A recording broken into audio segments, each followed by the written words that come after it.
এই অসাধারণ, এই দেখেন মাছের সাইজ দেখেন মাশাআল্লাহ। প্রথম টিকিটের জন্য মাছ দেওয়া হচ্ছে 70,000 টাকা মূল্যের খেলা। 12ই সেপ্টেম্বর রোজ শুক্রবার 70,000 টাকা মাছের খেলা হবে।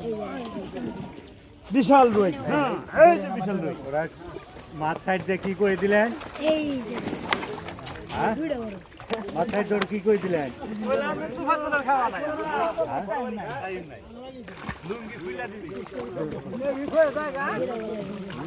এটা তো ভালো না, মাছ কানে কানে করে দিবেন, এটা কিন্তু মানবো না।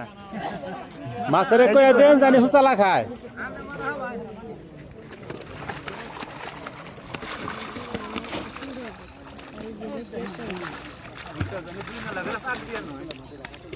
পাঁচজন না না